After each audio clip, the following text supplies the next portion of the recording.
이 시간에 우리에게 주실 하나님의 말씀은 사도행전 22장 11절에서 21절까지입니다.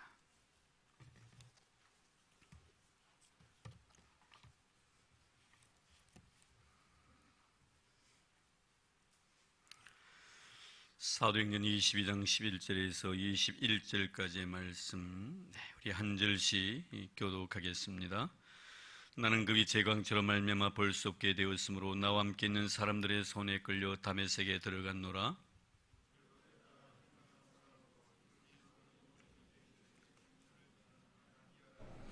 내게 와 곁에 서서 말라되 형제 사오라 다시 보러 하거늘 즉시 그를 쳐다보았노라.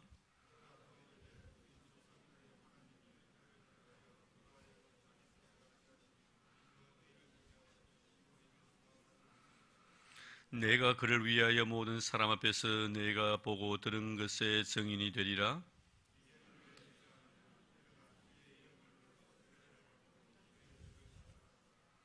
후에 내가 예루살렘으로 돌아와서 성전에서 기도할 때 황홀한 중에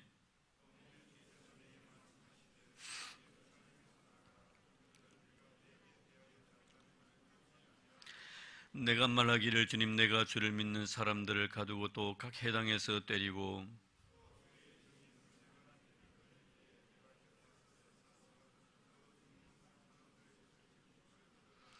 같이 봉독합니다. 나더러 또 이르되 떠나가라 내가 너를 멀리 이방인에게로 보내리라 하셨느니라. 아멘. 본의 아니게 바울은 예루살렘에서 체포를 당하고 많은 사람들 앞에 자기 자신을 향하여 돌을 들고 죽이려고 하는 사람들 앞에서 자기가 경험했던 다메섹 도상에서 예수 그리스도의 체험을 자세히 설명을 하고 있습니다. 이미 지난 시간에 제가 말씀을 드렸습니다만 하나님께서 예수를 통해서 예수님께서 바울에게 나타나셨을 때 바울이 해야 될 많은 일들을 그 자리에서 즉시 말씀하지 아니하시고 그저 밝은 광채로 그에게 나타나시고 사울아 사울아 네가 어찌하여 나를 핍박하느냐는 말씀과 더불어서 아나니아라는 사람에게 가서 네가 해야 될 일을 그 사람이 가르치니까 그에게 가서 배우라고 말씀을 하셨습니다. 물론 이 아나니아라는 사람은 참으로 훌륭한 믿음의 사람입니다. 그러나 우리가 여기서 한 가지 꼭 간과해서는 아니 될 것은 지난 시간에 좀 언급을 했습니다만 나보다 부족한 사람, 나보다 배우지 못한 사람, 나보다 못난 사람에게 배울 수 있는 마음의 자세를 가져야만이 가르칠 수 있는 사람이 되고 그가 하나님의 거룩한 일꾼으로 쓰임을 받을 수 있다는 사실을 꼭 염두에 두어야 합니다. 바울은 이 예수를 다메섹 도상에서 만났습니다. 그것만으로 충분합니다. 누구 앞에서라도 자신 있게 말할 수 있습니다. 이미 그는 사도로 부르심을 받은 자입니다. 사도라면 이제는 예수 그도 외에 내가 누구에게 가르침을 받겠나 이 말입니다. 또한 세상적으로 바라보면 그는 가마리엘 문화에서 엄청난 학문을 갖다가 수학한 사람이기도 합니다. 머릿속에 세상적인 것이 든 것이 많은 사람입니다. 또 머릿속에 율법에 대해서 달달 외우는 사람입니다. 하나님에 대한 지식은 어느 누구보다도 많이 가지고 있는 사람이며 그가 살아왔던 지난 모든 삶을 되돌아볼 때 어느 누구에게 뒤지지 않을 정도로 세상적인 모든 것들을 다 한꺼번에 소유한 사람입니다. 정말 누가 바라보아도 정말 부러움의 대상이고 나도 어느 정도 저 사람처럼 되었으면 난 참 좋겠나 하고 하나의 모델이 되었을 정도입니다. 이 정도 되었다면 내가 누구에게 가르침을 받겠나 이 말입니다. 그런데 하나님은 사도 바울을 쓰시기 위해서 그렇게 훈련시키지 아니하십니다. 바울을 다메섹 도상 예수님이 만나셨다고 해가지고 그 자리에서 즉각적으로 모든 것을 그에게 계시한 것이 아니라 아나니아에게로 보냅니다. 너가 생각할 때 너는 지금까지 너가 잘났다고 생각했고 똑똑하다고 생각했지만 이제 예수를 만나고 난 뒤에는 모든 것들이 다 허물어진 상태이고 어느 누구에게도 배울 수 있는 자가 되어라는 것입니다. 그렇습니다. 예수를 만난다는 것은 내가 인격적으로 예수를 체험한다는 것은 모든 사람에게 이제는 배울 수 있는 사람으로 변화된 것을 말하는 거예요. 지금까지는 내 잘난 맛으로 내 똑똑한 맛으로 살아왔지만 예수를 만나고 난 뒤에 인격적인 변화가 일어나게 되면요 아무것도 모르는 무식한 사람에게도 내가 배울 수 있는 그런 마음의 자세를 간직하게 되는 겁니다. 이것이 바로 여러분 거듭 남자의 특징입니다. 누구에게 늘 배울 것이 없는 사람이 없습니다. 이리 보아도 저리 보아도 모든 사람이 나보다 더 나은 사람같이 보여져야만이 내가 물과 성리로 거듭난 사람이라는 것을 꼭 기억하시기를 바랍니다. 이리 봐도 저리 봐도 내가 배울 것이 없다고 생각이 되어진다면 그 사람은 아직도 거듭난 경험이 없는 사람이며 예수 그리스도와의 인격적인 만남이 없는 사람입니다. 예수 그리스도와 인격적인 만남이 있는 사람은요, 누구를 바라봐도 배우려고 합니다. 무릎을 꿇습니다. 너가 나보다 항상 낮게 여겨만 집니다. 너가 나보다 항상 모든 것에 풍요롭고 영적 지식도 나보다 풍부한 것 같고 경험도 나보다 더 많은 것 같고 은사도 나보다 더 많이 가진 것 같고 겸손하기도 나보다 더 겸손한 것 같고 마음의 온유함도 나보다 더 마음이 온유한 것 같이 느껴집니다. 이것이 바로 여러분 예수 그리스도 안에서 주님을 만난 변화된 자의 삶의 모습인 것입니다. 오늘 여러분 어떻습니까?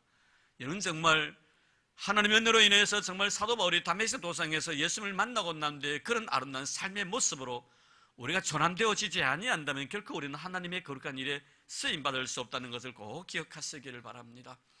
하나님은 사도 바울을 아나니아에게 보냅니다. 그래서 지난 시간에 아나니아를 만난 내용까지 제가 말씀을 드렸습니다.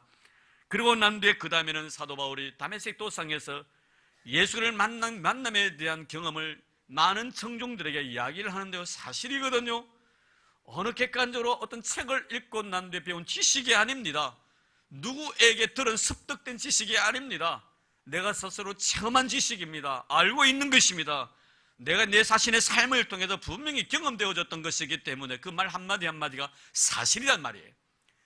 여러분, 우리가요 간접적으로 아는 지식과 직접적으로 우리가 아는 지식은 분명히 다릅니다. 내가 정말 신앙의 세계 속에서 직접 경험한 것과 다른 사람이 경험한 것을 마치 내 것처럼 이야기해서 말하는 것 다르다 이 말이에요. 내가 정말 예수 안에서 실제로 경험한 것들은요, 그 말 한마디 한마디에 힘이 있습니다. 자신감이 있어요. 사실이기 때문에 그런 겁니다. 그러나 다른 사람이 경험한 것을 내가 듣고 난 뒤에 마치 그것이 내 것인 것처럼 이야기하는 말을 들어보면요, 자신이 없어요. 왜? 사실이 아니니까요. 다른 사람의 체험을 갖다가 다른 사람의 경험을 갖다가 책에 써져 있는 이야기를 갖다가 마치 내 것으로 위장해서 하는 말이기 때문에 생명력이 없어요. 말에 힘이 없단 말입니다. 설득력이 없다 이 말이에요. 근데 바울은 어떻습니까? 지금 그가 그를 죽이려고 하는 많은 사람들 앞에서 다메섹에서 만났던 예수를 지금 증거합니다. 그가 만난 예수는 성경에서 물론 경험되어지고 다른 책에서 얻어진 그런 것이 아니라 실제적으로 그 성경에서 하나님께서 예언자들을 통해서 말씀하신 그 내용의 말씀이 나의 현실의 삶 속에 그렇게 경험되어진 것입니다. 그러니 여러분, 그 말씀 한마디 한마디가 얼마나 힘이 있었겠나는 말씀을 이 시간에 드리고 싶습니다. 그 말씀을 듣고 어떤 사람은 변화될 수도 있을 것이고 어떤 사람은 그 말에 더 거부 반응을 느낄 수 있을는 일은 모르지만 바울의 입장 속에서는 그가 경험되어진 예수 그리스도였기 때문에 그렇게 힘이 있고 설득력 있고 강하더라 이 말이에요. 오늘 말씀 한마디 한마디를 보십시오. 전혀 구김살이 없습니다. 전혀 꾸미려고도 하지 않습니다. 사실 그대로 그가 다메섹 도상에서 만난 예수 그를 전하고 있는 것입니다. 그런데 중요한 것은 무엇입니까? 예수를 전하는데 14절 말씀 볼까요? 그가 또 이르되 우리 조상들의 하나님이 너를 택하여 너로 하여금 자기 뜻을 알게 하시며 그 의인을 보게 하시고 그 입에서 나오는 음성을 듣게 하셨으니 아나니아의 입술을 통해서 지금 사도 바울에게 이 말이 전달되어지는 것입니다. 이런 사도 바울이 이 말씀을 하는 이유가 무엇입니까? 하나님의 뜻에 의해서 내가 다메섹 도상에서 예수를 만났다 이 말이에요. 하나님의 뜻에 의해서 내가 지금 아나니아에게로 갔다 이 말이에요. 하나님의 뜻을 지금 이야기하고 있는 것입니다. 여러분 그렇습니다. 하나님이 나에 대한 계획과 나에 대한 하나님의 뜻은요 절대적입니다. 어찌보면 강권적이라고 말할 수가 있습니다. 여러분 가만히 보십시오. 사도 바울이 다메섹 도상 예수를 만난 이 사건에 대해서 바울은 전혀 여기에 간요된 바가 없습니다. 내가 다메섹 도상으로 다메섹을 향하여 예수를 믿는 사람을 죽이기 위해서 가는데 예수님 당신이 정말 살아계신다면 다메섹 도상에 삶 나타내 보십시오. 그럼 내가 당신과 상관하겠습니다. 이런 말을 했습니까? 전혀 그런 말 없습니다. 그저 나타나신 거예요. 그리고 바로 빛을 통하여 그 눈을 멀게 만들으신 것입니다. 사울아 사울아 너는 어찌 나를 핍박하느냐? 주님 누구십니까? 나는 네가 핍박하는 예수다. 그 자리에 바로 눈을 멀게 만들어버렸습니다. 장님이 되게 만드셨습니다. 그리고 뭐라고 합니까? 주님 내가 장님이 되는데 어떻게 해야 됩니까? 라고 물을 겨를도 없습니다. 바로 누구에게? 아나니아에게 가라는 것입니다. 모든 것이 일방적이에요. 하나님의 강권적인 일방적인 역사인 것입니다. 이것이 뭐예요 여러분? 선택이라는 겁니다. 우리가 하나님 앞에 선택받은 것은 여러분 일방적인 것입니다. 내가 하나님 앞에 언제 구걸해 본 적이 있습니까 여러분? 나를 택해달라고 요청해 본 적이 있었습니까 여러분? 아닙니다. 하나님의 일방적인 역사였습니다. 강권적인 역사였습니다. 가끔 우리가 그렇지 않습니까? 내 멋대로 살고 싶어서 이런 방향 저런 방향으로 길을 걸어갑니다. 그럴 때마다 하나님 나를 어떻게 하십니까? 채찍을 가지고 나를 갖다 때리십니다. 그리고 나로 하여금 하나님 앞에 앉게 해주신 것입니다. 이 자리에 앉아있는 것도 마찬가지 아닙니까? 여러분 의지에 의해서 이 자리에 앉아 있습니까? 아니면 하나님의 의지에 의해서 이 자리에 앉아 있습니까? 여러분 사실 그렇지 않습니까? 나는 이 더운 늦은 날씨에 내 의지로 생각하면요, 선풍기 안에서 에어컨 밑에서 발 뻗고 쭉 펴면서 TV 보면서 내가 쉬고 싶은 것이 내 자신의 의지예요. 근데 어떻습니까? 여러분, 그것을 하나님이 용납하지 아니하시고 하나님의 의지대로 나를 이곳에 앉게 해주셨다. 이것이 바로 사도 바울이 지금 모든 군중들 앞에서, 청중들 앞에서 하는 메시지의 핵심입니다.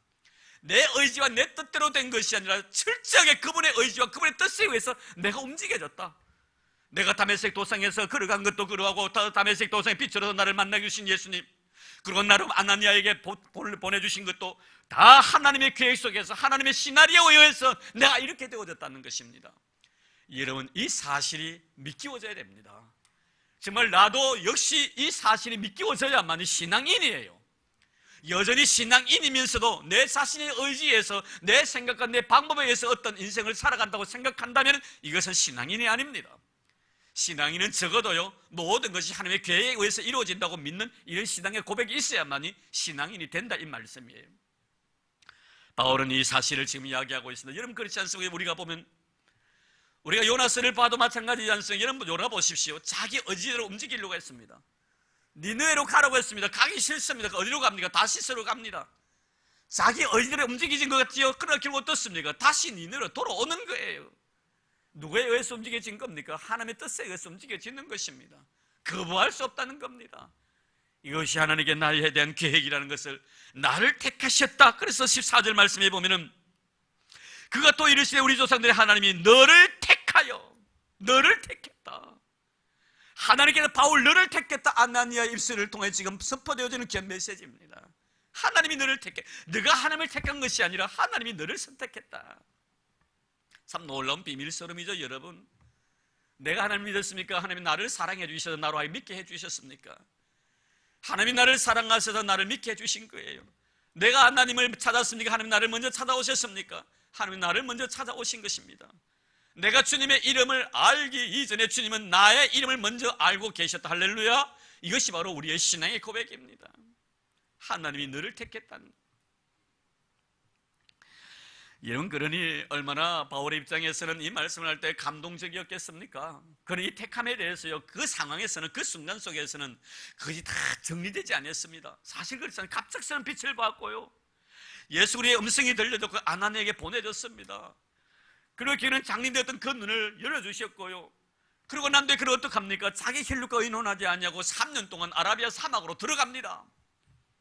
아라비아 사막에서 3년 동안 고행의 길을 걸으면서 예수 그리스도와 깊은 영적 교제를 나눕니다. 거기에서 정립되어진 것이 바로 바울 신학입니다. 이 바울 신학의 핵심이 뭡니까? 다메섹의 체험이에요. 다메섹의 체험이 뭡니까? 예수 안에서의 체험입니다.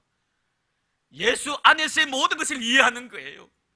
예수 밖에서는 이해하고 싶은 생각도 없습니다. 모든 것들, 내 슬픔도 내 아픔도 내 기쁨도 내 즐거움도 다 예수 안에서 이해하고 싶은 것이 바로 사도 바울의 신학입니다. 우리 성도들도 마찬가지입니다. 어떤 일이든지 예수 안에서 이해하고 예수 안에서 결정하고 예수 안에서 기뻐하고 예수 안에서 슬퍼하는 여러분 되기를 바랍니다. 이것이 바로 우리의 신앙이더라 이 말이에요.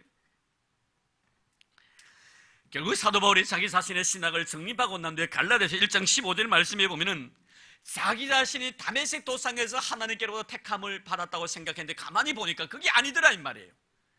갈라디아 1장 15절 말씀에 뭐라고 말합니까? 자기 어머니의 모태 안에서, 이 태중에서 하나님께로 내가 택정함을 입었다. 이미 내가 이 세상에 태어나기 이전부터 하나님의 선택을 받았다라고 그는 심지어 말하고 있는 것을 보게 됩니다. 여러분, 무슨 생각이나 무슨 행동들이 어떻게 자기가 그 모태에 있을 때, 어머니의 모태에 있을 때 자기가 생각이나 했겠었어요?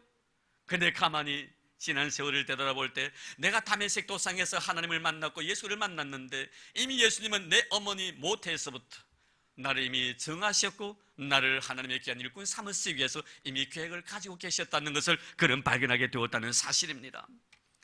그래서 사도 바울은 나중에 로마서를 통해서 우리에게 주신 귀한 메시지가 뭡니까? 야곱과 에서에 대한 이야기를 합니다.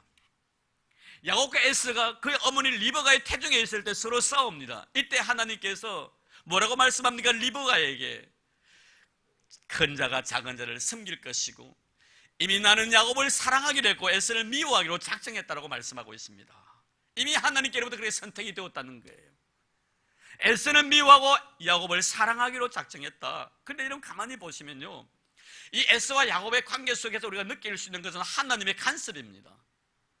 결국은 하나님은 야곱을 사랑했고 에서를 미워하는데요, 이것은 왜 하나님이 에서를 미워하고 야곱을 사랑합니까? 라고 우리가 말할 수 있는 그런 자격이 없다는 거예요. 왜? 하나님이 하신 일이기 때문에. 나도 마찬가지로 여러분, 왜 하나님 나를 내 인생을 이렇게 인도하십니까? 라고 여러분 하나님 앞에 불만하지 마십시오. 그것은 하나님의 고유의 권한입니다. 내가 침해할 수 없는 하나님의 고유의 권한이에요. 왜 야곱을 사랑하고 왜 에서를 미워했습니까? 여러분 그러면 그렇지요. 내 주위에 있는 사람은 어떤 사람은 믿음을 말하면 구원을 받는 사람이 있는가 하면 어떤 사람은 믿음이 없이 지옥 가는 사람이 있습니다. 왜 저 사람 지옥 가야 합니까? 나 모릅니다. 하나님의 영역이기 때문에. 같은 배 안에 있으면서 큰 놈은 하나님 미워하고 작은 놈은 하나님 사랑하기로 작정했는데, 근데 여러분 야곱과 에서의 관계 속에 우리가 느끼는 것은 하나님의 간섭이 야곱에게 임하는 것과 에서에게 임하는 것 다르더라 이 말이에요. 여러분 야곱이라는 존재는요 철저하게 하나님의 은혜 속에 살아가는 존재입니다. 그럼 에서는 누구냐? 에서의 존재의 목적은 야곱을 위해서 존재하는 거예요. 야곱은 누구를 위해서 존재하는가? 하나님을 위해서 존재하는 자예요. 선택을 받은 자는 하나님을 위해서 존재하고, 오늘날 보십시오. 세상에 많은 사람들이면 성경에 그런 말씀이 있지만요, 세상에 수없이 많은 사람들 가운데서 예수를 안 믿는 사람들 결국 우리를 위해서 하나님이 그들에게 은혜를 베풀어 주신 뿐입니다. 참 놀랍습니다. 그래서 결국에는 에서의 모든 삶을 보면요 철저히 하나님께서 간섭하지 않습니다. 제 멋대로 살도록 만듭니다. 배우자 선택도 마찬가지예요. 믿지 않는 사람을 선택함으로 말미암아 그의 아버지 어머니의 근심이 되어버립니다. 배우자 선택에도 하나님 간섭하지 않습니다. 철저히 제 멋대로 살게 합니다. 그러면서도 하나님은 야곱에 대해서는 네가 절대로 손대지 못하도록 만들어버립니다. 그것이 뭡니까 여러분? 야복강에서 야곱이 기도하고 난 뒤에 형의 모든 것이 두려워서 하나님 앞에 자기 생명을 구원해달라 요청을 합니다. 이런 나중에 형을 만납니다. 형을 만났을 때 야곱이 뭐라고 말합니까? 형님의 얼굴을 보니 마치 하나님의 얼굴을 봅는 듯이 기쁘다고 말합니다. 이미 하나님께서 그 에서의 마음을 만져버리신 거예요. 왜? 누구를 위해서? 야곱을 위해서. 손대지 말라는 거예요. 사랑하는 애를 손대지 말라는 겁니다. 결국 하나님의 사랑의 손길을 보면요 에서에게는 무관심할 정도로 무관심해버리고 결국에는 야곱에 대해서 절대로 그 생명에 손대지 못하도록 하나님 선을 꺼버리신다. 그러면서 야곱은 어떻게 합니까? 하나님의 사람으로 변화시켜 나갑니다. 그것이 뭡니까? 이스라엘로 변화시켜 나갑니다. 야곱의 열심이 아니라 성경 뭐라 합니까? 하나님의 열심이에요. 하나님의 그 열심이 야곱을 이스라엘로 만드는 것을 보게 됩니다. 이것이 뭐예요? 선택에 대한 문제입니다. 선택받은 자와 선택받지 않는 자들, 결국 하나님의 영역 속에 들어온 자와 영역 속에 들어오지 못한 자들, 들어오지 못한 사람들 보시면 지 멋대로 살아가도요 하나님은 아무 간섭하지 않습니다. 성공을 하든 출세를 하든 잘 살든 못 살든 죽든 살든 상관치 않습니다. 단 중요한 것은 뭡니까? 하나님의 구원의 거룩한 이 라인 안에 들어와 있는 선택받은 자에 대한 하나님의 간섭이에요. 이 선택받은 자들은 어떻습니까? 잘하면 잘한 대로 못하면 못한 대로 하나님 가끔 우리에게 간섭하시는 모습을 보게 되는 것입니다. 결국 사도 바울이요 이렇게 자기 자신이 다메섹 도상에서 예수를 만나서 하나님의 선택을 받았다고 말을 하지만 근본적으로 바라보면 자기 자신의 선택은 다메섹 도상에서의 선택이 아니라 이미 내 모태로부터 하나님께로부터 택정함을 입었다라고 갈라디아 1장 15절에 말씀합니다. 얼마나 놀랍습니까 여러분? 이 사실이 우리에게 믿기워져야 된다는 사실입니다. 사랑하는 성도 여러분, 우리 인생을 하나님의 은혜로 인하여 이미 이 세상 우리가 태어나기 이전부터 하나님의 사랑을 받은 자이고 하나님께로 택함을 입은 자라는 사실을 믿으시기를 바랍니다. 이것이 바로 사도 바울이 오늘 많은 관중들 앞에서 많은 성중들 앞에서 자신 있게 선포하는 하나님의 귀한 메시지라는 것을 여기서 말씀해 주고 있습니다. 자, 그러면은 오늘 사도 바울이 우리가 결론적으로 말씀을 드리고 싶은 것은 이 바울이 이토록 하나님께 감격스러운 마음으로 평생을 살아갈 수밖에 없었던 이유가 무엇인가 하는 거예요. 사실 사도 바울은요 자기 생명을 아까워하지 아니합니다. 근데 중요한 것은 뭐냐면 예수님의 12제자와 사도 바울의 차이점입니다. 사도 바울이 정말 어느 사도보다 내가 수고 많이 했지만 내가 아니요 하나님의 은혜라고 고백했던 이런 고백들, 그가 일생을 살아가면서 예수의 십자가 외에는 내가 사랑하지 않겠다고 말했던 것들, 내가 정말 주님 앞에 사랑할 것이 있다면 내 자신의 부족함만을 사랑하겠다고 고백했던 이 모든 것들은 왜 이런 언어의 소중함을 통해서 자기의 신앙의 세계를 말을 통해서 고백합니까? 그는 생각하는 겁니다. 어느 누구보다도 하나님 앞에 은혜를 많이 받은 자라는 사실을 잊지 않고 있다는 거예요. 그래서 그는 말하지요, 죄가 많은 것에 하나님의 은혜가 넘친다고. 자기 자신을 두고 하는 말인지도 모릅니다. 내가 얼마나 하나님 앞에 큰 죄를 저질렀던가. 물론 갈라디아서에 보면 자기 자신이 그것을 알지 못했다고 이야기를 합니다. 예수님을 핍박하고 예수를 믿는 사람을 핍박하고 교회를 핍박한 것은 내가 예수 그리스도께서 하나님의 아들 되심을 알지 못했기 때문에 그랬다고 말. 알았으면 그렇지 않지요. 알지 못했다는. 그러나 여러분, 어신의 말을 갖다가 우리가 인용하지 않더라도 그는 뭐라고 말합니까? 무지도 죄라고 했습니다. 알지 못하는 것도 죄예요. 예수에 대해서 알지 못한 그 죄가 결국에는 예수를 핍박하는 사람이 되었고 교회를 핍박하고 성도를 죽이는 데 앞장섰던 사람입니다. 그러나 예수님의 12제자, 물론 예수님을 부인도 했습니다. 버리고 도망도 갔습니다. 그러나 사도 바울과 비교해 볼 때 누가 더 큰 죄를 저질렀나 이 말이에요. 예수님의 12제자 베드로를 위시한 제자들보다 사도 바울이 지은 죄가 더 크다는 겁니다. 그런데 문제는 뭐예요? 이런 나에게 나를 충성되게 여기셔서 귀한 직분을 맡겨주셨다는 거예요. 여기에 감격해 하는 거예요. 나같이 정말 하나님 앞에 추구마땅한 나를 선택해 주셔서 하나님의 자녀 삼아주신 이 은혜에 대해서 감격하고 있는. 그래서 그가 뭐라 말합니까? 모든 것이 하나님의 은혜라고 고백하는 거예요. 참 어찌면 상대적으로 바라보면 물론 도토리 기적이죠. 누가 죄를 더 많이 짓고 덜 짓고 하나님은 다 같은 존재입니다. 그러나 바울 입장에서 평생 동안 다메섹 도상에서의 그 영적 체험을 잊을 수가 없는 거예요. 우리도 그렇습니다, 여러분. 신앙생활에 나가면 어떤 획기적인 어떤 변화를 경험했던 그런 순간이 있습니다. 그 장소와 그 때와 그 시간을 우리는 잊을 수가 없지요. 이런 바울이 다메섹 도상에 예수를 대한 체험에 대한 이야기는 뭡니까? 두 가지 의미. 하나는 뭐예요? 자기 자신이 얼마나 추한 죄인이었던가 하는 것을 깨닫는 것이 바로 다메섹 도상의 체험이에요. 또 하나는 뭐예요? 이런 나를 사랑해 주신 하나님의 은혜에 대한 체험이 바로 다메섹 도상에서 동시에 일어납니다. 죄인, 죽어마땅한 나를 살리신 하나님의 은혜. 내 입장에서 바라보면 엄청난 죄인이지만 하나님 앞에서 바라볼 때는 사랑받을 존재라는, 이 두 가지가 동시에 순간적으로 일어났던 사건이 바로 다메섹 사건입니다. 지금 바울은 바로 그거예요. 내가 여러분들 앞에 내 자신의 생명을 아까워하지 않고 자신 있게 내가 다메섹 도상에서 만난 예수 그리스도를 내가 증거하는 이유는 나같이 부족한 사람에게도 은혜 베푸셔서 하나님의 귀한 자녀로 삼아주시고 일꾼 삼아주시고 복음을 전할 수 있는 전도자로 삼아주신 이 하나님의 은혜를 내가 잊을 수가 없다는 거예요. 내가 이 시간에 죽는다 할지라도 나는 죽어도 한이 없다는 거예요. 너무나 많은 사랑을 받았기 때문에, 너무나 많은 은혜를 입었기 때문에. 참 놀랍습니다. 여러분, 이런 아름다운 신앙의 고백이 오늘 말씀을 통하여 모든 청중들에게 전달되는 거예요. 이것은 단순히 사도 바울의 고백뿐만이 아니죠. 여기 서 있는 제 자신의 고백이기도 하고 또 여러분들의 고백이기도 할 것입니다. 곰곰이하면 생각해 보십시오. 지난 세월들 한 번이라도 정말 하나님의 거룩한 요구에 내가 아멘으로 응답하고 주의 거룩한 일에 최선을 다했던가? 마치 농부의 두 아들처럼, 예, 오늘 너 농장에 가서 일 좀 하려무라. 예, 아버지 가겠습니다 하고 난 뒤에 땡땡이 치고, 또 둘째 아들 어땠으면 내가 못 가겠습니다 하더니 나중에 가서 일을 했다고 했습니다. 첫째와 둘째를 상대적으로 비교해 볼 때는 둘째가 하나님의 아버지의 의를 더 이루었지 않느냐. 정말 하나님이 원하시는 것이 무엇입니까? 예라고 대답하고 가서 열심히 일을 하는 것을 하나님 원하셨습니다. 지난 세월 우리가 생각해 볼 때 한 번이라도 우리가 하나님의 뜻에 순응하고 그분의 마음을 하늘에서 기쁘게 들은 적이 몇 번 있었습니까? 저는 사실 새벽 기도 때마다 기도하면요, 그런 마음 때문에 많이 웁니다. 저는 고백하죠. 하나님, 제가 지난 세월 동안 살아오면서 하나님 말씀대로 순종한 적이 몇 번 있었습니까? 그래 불구하고 주님은 지금까지 나에게 은혜 베풀어 주십니다. 내가 주님의 거룩한 요구에 아멘으로 응답하고 그 아멘 속에서 감격과 기쁜 마음으로 주의 일을 했던 제가 몇 번 있습니까? 아무리 생각해봐도 아무것도 없는 것 같아요. 한 번이라도 완벽하게 주의 마음에 기쁨을 드린 적이 없었던 것 같습니다. 제 고백이에요. 그런 나에게 은혜를 베풀어 주십니다. 감당할 수 없는 은혜이죠. 지금 바울의 심정이에요. 그토록 혈기등등해서 예수를 믿는 사람을 죽이고 교회를 핍박하고 해서 다메섹으로 가는 그 순간 속에 주님 나타나서 사울아 사울하고 내 이름을 불러주시는데, 감당할 수 없는 엄청난 은혜 속에서 내가 지금까지 살아왔고 이 귀한 사실을 여러분들에게 증거하고 싶습니다. 죽이려면 죽이십시오. 나는 생명 자체를 조금 더 두려워하지 않습니다. 나의 달려갈 길과 주고 예수 그리스도께 받은 은혜의 복음을 증거한 일을 마치려면 나의 생명을 조금 더 귀한 것을 여기지 아니하겠노라. 이 아름다운 신앙의 고백과 함께 사도 바울은 지금 이 자리에 그 앞에 선 것입니다. 결국 무엇입니까? 14절로 다시 한번 돌아가서 결론을 맺으려고 합니다. 14절에는 세 가지 이야기를 합니다.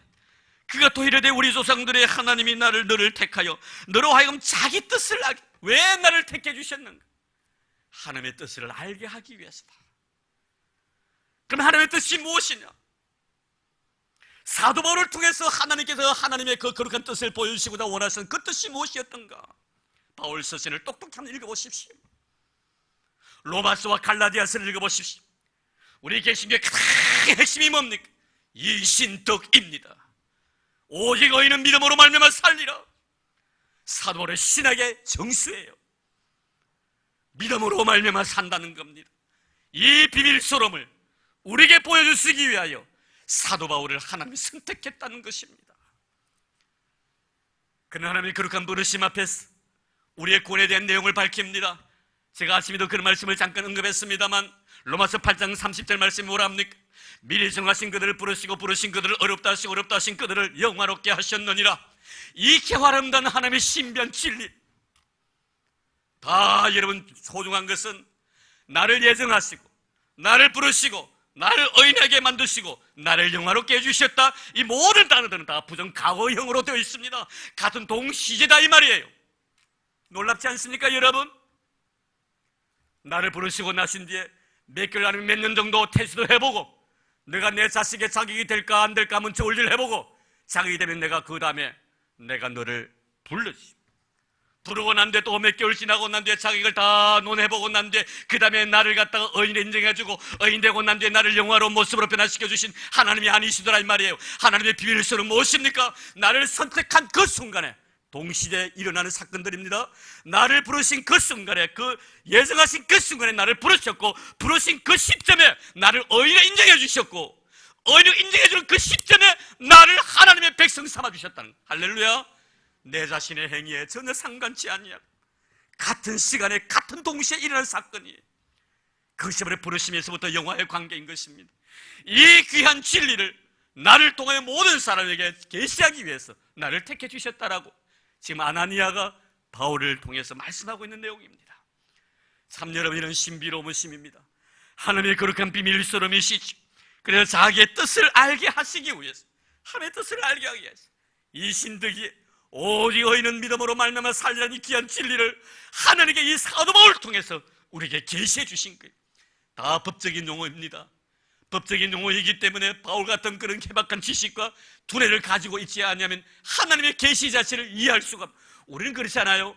많은 은혜를 경험했지만 이 은혜 자체를 내가 말로 형언할 수가 없어서 표현하지 못합니다. 내가 가진 것이 제한되어 있기 때문에. 그러나 사도 바울은 하나님의 비밀스러운 이야기를 해주어도 그는 모든 자기 자신의 지식을 통하여 하나님의 놀라운 역사를 이해할 수 있는 사람이기 때문에 하나님은 그를 통하여 그를 밝히셨고 그 비밀스러움을 말씀해 주신 것입니다. 이 세상의 어디를 바라보아도 이 신등의 귀한 진리, 오직 의인은 믿음으로 말미암아 사는 이 귀한 진리, 로마서와 갈라디아서에 나타난 이 귀한 진리를 밝히시기 위하여 아나니아가 바울에게 말합니다. 하나님의 그 뜻을 너에게 밝히기 너를 택했다. 그리고 두 번째는 무엇입니까? 그 의인을 보게 하시고, 그 의인을 보게 하셔. 그 의인이 누굽니까 여러분? 십자가에 달리신 예수 그리스도를 말씀하고 있는 것입니다. 여러분 당시에 보시죠. 많은 사람들은 십자가에 달리신 예수 그리스도를 의인으로 보지 않았습니다. 죄인으로 봤습니다. 나무에 달려 죽은 자는 하나님 앞에 저주받은 사람으로 봤습니다. 믿음이 없는 사람은 예수를 바라볼 때 다 저주받은 사람으로 바라봅니다. 그러나 믿음을 가지고 살아가는 사람은 예수 그리스도, 십자가에 달리신 예수 그리스도를 하나님의 의로 바라보는 거예요. 하나님의 거룩한 의로 바라보는 것입니다. 우리의 죄와 우리 허물을 위해서 죄 없으신 그분이 달려 돌아가신 것이지 그가 죄가 있어서 십자가에 지신 것은 아니더라. 죄가 있어 십자가를 지셨다면 그는 죄인이지만 죄 없으신 상태로 우리의 죄를 위해서 십자가 지셨다면 그는 죄인이 아니라 하나님의 거룩한 의가 십자가를 통하여 우리에게 나타내 보이셨다는 거예요. 의를 보게 해주셨다는 거예요. 여러분 얼마나 놀라운 은혜입니까? 오늘도 여러분 십자가에 달리신 예수 그리스도가 여러분 눈속에 의인으로 보입니까? 죄인으로 보입니까? 세상의 모든 사람은 예수를 바라볼 때 너무나 무기력한 사람, 죄의 모습으로 바라볼 것이며 그러나 우리는 그렇지 않습니다. 너무나 영광스러운 모습입니다. 우리 허물을 위해서 의인 되신 예수님께서 십자가 지신 이 아름다운 십자가의 흔적, 의인을 보게 하기 위해서 바울아 너에게 모든 사람들은 예수를 죄인 취급했지만 내 눈 속에 십자가에 달리신 예수는 죄인이 아니라 의인의 사실을 내가 너에게 보여주기 위해서 너를 선택했다. 이 사실을 전하라 이거예요. 그리고 마지막 세 번째는 무엇입니까? 그 입에서 나는 음성을 듣게 하셨으니 예수 그리스도의 입술을 통해 나눈 그 음성입니다. 왜 여러분 하나님께서 나를 선택해 주신 줄 아십니까? 예수 그리스도의 입술을 통해서 나눈 그 음성을 듣게 하기 위해서입니다. 그 음성이 무엇입니까? 나를 사랑해 주신 음성인 것입니다. 사울아 사울아 어찌하여 너가 나를 핍박하느냐? 왜 그래 말씀하십니까? 나는 너를 사랑하고 있는데 너는 나를 왜 핍박하냐 이 말입니다. 너는 아무리 나를 핍박한다 할지라도 나는 끊임없이 너를 사랑할 것이다 이 말이에요. 너는 나를 버린다 할지라도 나는 절대로 너를 버리지 않겠다는 말씀입니다. 이 음성을 들려주고 싶어서 나를 선택해 주었다. 사도 바울이 하나님 앞에 사랑받았다면 이 세상 어느 누구인들 하나님 앞에 사랑받지 못할 자가 누가 있겠나 이 말이에요. 참 놀랍지 않습니까 여러분? 예수를 핍박하고 교회를 핍박하고 성도를 죽였던 이 사도 바울에게 하나님 나타나서 그를 사랑해서 하나님의 거룩한 일꾼 삼으셨다면 이 세상에 어느 누구인들 하나님 앞에 사랑받지 못할 자가 누가 있겠나 이 말이에요. 이 음성을 들려주고 싶었어. 내가 너를 사랑했다는 것은 이 세상의 모든 사람이 나의 사랑의 대상이라는 것을 알려주고 싶었어. 너를 선택했다고 말씀하고 있습니다. 사랑하는 성도 여러분, 그리고 사도 바울을 부르셔서 보내시는 이유가 무엇입니까? 이방인들에게 복음을 증거하기 위해서, 이 아름다운 복음을 증거하기 위해서입니다. 오늘 이 귀한 사실을 통해 다시 우리의 마음속에 사도 바울이 바로 내가 아니었던가, 사도 바울이 내가 아니었던가, 얼마나 못나고 부족하고 허물 많은 내 자신인데 끊임없이 나를 사랑해 주신 하나님의 거룩한 그 은혜, 내 마음에 죄가 너무 많았기에 하나님의 은혜가 넘쳤더라고. 내가 주님 앞에 부족한 것이 많았기 때문에 하나님의 은혜는 더 나에게 쏟아부어졌다고. 미운 자식 떠나라 더 준다고. 그렇습니다 여러분. 우리는 하나님의 은혜를 받을 때마다 그런 마음을 간직해야 됩니다. 내가 어느 누구보다도 하나님 앞에 못난 것이 너무 많아서 하나님 나에게 은혜를 주시는구나. 내가 어느 누구보다 부족한 것이 너무나 많아서 하나님에게 이런 은혜를 주시구나. 이런 생각 속에 살아가야 된답니다. 하나님이 나를 선택하신 이유는 하나님의 뜻을 나를 통하여 나타내 보여주기 위해서. 오늘도 여러분 이 신덕이 믿음으로 말미암아 구원을 받는 이 귀한 진리가 여러분 일수를 통해 수십 많은 사람들에게 증거되어지기를 주의 이름으로 축복합니다. 하나님께서 사도 바울을 선택하신 이유가 무엇입니까? 이 귀한 진리를 땅끝까지 전하라고 선택해 주셨다라고 그는 말씀하고 있는 것입니다. 뿐만 아니지 십자가에 달리신 예수는 죄인이 아니라 의인이라는 사실을 보여주기 위해서, 그리고 뿐만 아니라 마지막에는 그 입을 통해서 나는 음성을 듣게 하기 위해서 오늘도 주님의 거룩한 사랑의 음성이 여러분의 길 속에 들려주기를 바랍니다. 나라의 죄를 위해서 십자가 지신 예수 그들은 죄인이 아니라 의인이셨습니다. 그분은 하나님의 아들이셨습니다. 죄가 있어서 죽으신 것이 아니라 죄 없으신 몸으로 우리 죄를 위해서 대신해서 죽어주신 하나님의 아들, 죄 없으신 의인이십니다. 십자가를 통해서 그 의인이신 예수 그를 발견한 여러분 되기를 주의 이름으로 축복합니다. 나를 사랑하신 주의 거룩한 음성이 오늘 여러분의 귓전에 들려질 때 내가 바로 하나님께로부터 선택함을 받은 자라는 사실을 깨닫게 될 것입니다. 오늘도 바울에게 임하셨던 이 아름다운 은혜가 여러분의 마음속에 임하기를 바라고 우리 교회에 임하셨어. 바울이 자기 생명을 두려워하지 않고 내 자신이 이 시간 이 이야기를 하고 내가 이 세상을 떠난다 할지라도 내가 해야 될 이야기를 하고 나는 이 세상을 떠나겠다는 예수 그리스도의 진정한 체험들이 여러분의 삶 속에 이루어지기를 주의 이름으로 축원합니다. 하나님 감사합니다. 고맙습니다. 바울의 아름다운 신앙의 체험을 통하여 나의 것으로 받아들이게 해주신 그 감사드립니다. 그는 다메섹 도상에서 만났던 예수 그리스도를 자신 있게 전하고 있습니다. 주여 우리에게도 이 믿음을 허락하여 주옵소서. 나를 구원해 주신 예수 그리스도를 자신 있게 전할 수 있는 믿음의 사람들이 되도록 축복해 주옵소서. 예수님 이름으로 기도드리옵나이다. 아멘.